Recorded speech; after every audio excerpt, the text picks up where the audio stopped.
16 सोमवार व्रत कथा। एक बार श्री महादेव जी पार्वती जी के साथ भ्रमण करते हुए मृत्यु लोक में अमरावती नगर में आए। वहाँ के राजा ने एक शिव जी का मंदिर बनवाया था। शंकर जी पार्वती जी के साथ वहीं ठहर गए। एक दिन पार्वती जी शिव जी से बोली, नाथ आइए, आज चौसर खेलें। खेल प्रारंभ हुआ। उसी समय पुजारी पूजा करने को आए। पार्वती जी ने पूछा, पुजारी जी बताइए, जीत किसकी होगी? पुजारी जी ने बिना सोचे समझे कहा कि भगवान भोलेनाथ ही जीतेंगे, किंतु अंत में जीत पार्वती जी की हुई। पार्वती जी ने मिथ्या भाषण के कारण पुजारी जी को कोढ़ी होने का श्राप दे दिया। पुजारी जी कोढ़ी हो गए। कुछ दिन बाद देवलोक की अप्सराएं पूजन के लिए आई और पुजारी जी को देखकर उनके कोढ़ी होने का कारण पूछा। पुजारी जी ने सब बातें बतला दी। अप्सराएं बोली, पुजारी जी आप 16 सोमवार का व्रत करो, महादेव जी आपका कष्ट दूर करेंगे। पुजारी जी ने उत्सुकता से व्रत की विधि पूछी।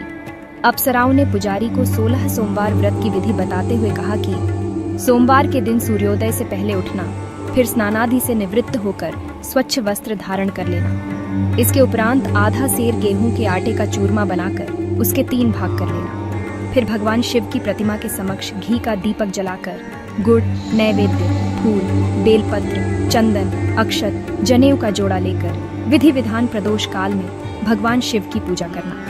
पूजा के बाद गेहूं के आटे से बनाए गए चूरमे के 3 भाग में से 1 भाग भगवान शिव को अर्पित करना और एक आप ग्रहण करना। बाकी भाग को भगवान का प्रसाद मानकर सभी में बांट देना। इस विधि से 16 सोमवार व्रत कर 17वें सोमवार को 5 सेर गेहूं की बाटी का चूरमा बनाकर भोग लगाकर बांट दें। फिर सर्व कुटुंब प्रसाद ग्रहण करें। ऐसा करने से शिव जी आपके सारे कष्ट दूर करेंगे। ये कहकर अप्सराएं स्वर्ग लोक को चली गईं। पुजारी जी यथा विधि व्रत कर रोग मुक्त हुए और पूजन करने लगे। कुछ दिन बाद शिव पार्वती जी पुनः आए। पुजारी जी को कुशल देखकर पार्वती जी ने उनके रोग मुक्त होने का कारण पूछा। पुजारी जी के कथन अनुसार पार्वती जी ने व्रत किया, फलस्वरूप कार्तिकेय जी पार्वती माता के आज्ञाकारी हुए। कार्तिकेय जी ने भी माता पार्वती से पूछा कि क्या कारण है जिससे मेरा मन आपके चरणों में लगा। पार्वती जी ने वही व्रत बतलाया। कार्तिकेय जी ने भी व्रत किया, फलस्वरूप उनका बिछड़ा हुआ मित्र मिला। उसने भी कारण पूछा और बताने पर विवाह की इच्छा से यथा विधि व्रत किया। वह विदेश गया। वहां राजा की कन्या का स्वयंवर हो रहा था। राजा का प्रण था कि हथिनी जिसको माला पहनाएगी उसी के साथ पुत्री का विवाह होगा। वह ब्राह्मण भी स्वयंवर को देखने की इच्छा से एक और जा बैठा।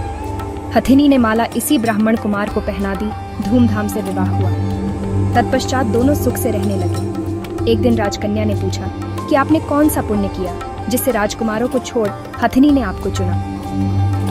ब्राह्मण ने 16 सोमवार का व्रत सहविधि बताया। राजकन्या ने पुत्र प्राप्ति के लिए व्रत किया और सर्वगुण संपन्न पुत्र प्राप्त किया। बड़े होने पर पुत्र ने पूछा, माताजी किस पुण्य से आपको मेरी प्राप्ति हुई? राजकन्या ने सब विधि 16 सोमवार का व्रत बताया।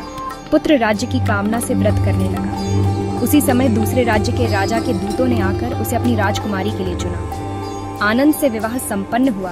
राजा के दिवंगत होने पर ब्राह्मण कुमार को राजगद्दी मिली। वह इस व्रत को करता रहा। एक दिन अपनी पत्नी को पूजा सामग्री शिवालय में ले जाने को कहा, परंतु उसने दासियों द्वारा भिजवा दी। जब राजा ने पूजन समाप्त किया तो आकाशवाणी हुई, इस पत्नी को निकाल दे, नहीं तो तेरा सत्यानाश कर देगी।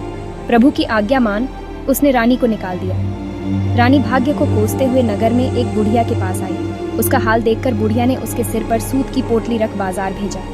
रास्ते में आंधी आई, पोटली उड़ गई। बुढ़िया ने उसे फटकार कर भगा दिया। वहां से तेली के यहाँ पहुंची तो सब बर्तन झटक गए। तेली ने भी निकाल दिया।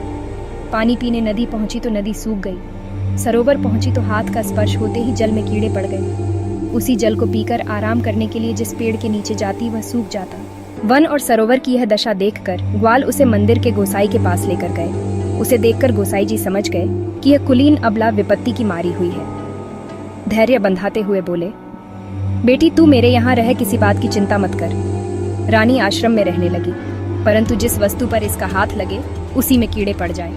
दुखी हो गोसाई जी ने पूछा, बेटी किस देव के अपराध से तेरी यह दशा हुई? पुजारी की बात सुनकर रानी ने सारी घटना बता दी। गोसाई जी बोले, बेटी तुम 16 सोमवार व्रत करो।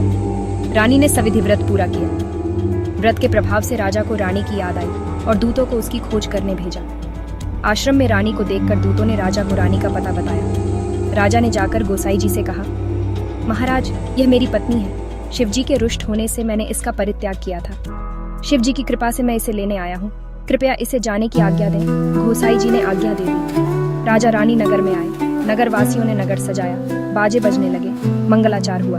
तत्पश्चात शिव जी की कृपा से प्रतिवर्ष 16 सोमवार का व्रत कर वह रानी के साथ सुखपूर्वक रहने लगे। इसी प्रकार जो मनुष्य भक्ति सहित और विधि पूर्वक 16 सोमवार व्रत को करता है और कथा सुनता है, उसकी सभी मनोकामनाएं पूर्ण होती हैं और अंत में वह शिवलोक को प्राप्त होता है।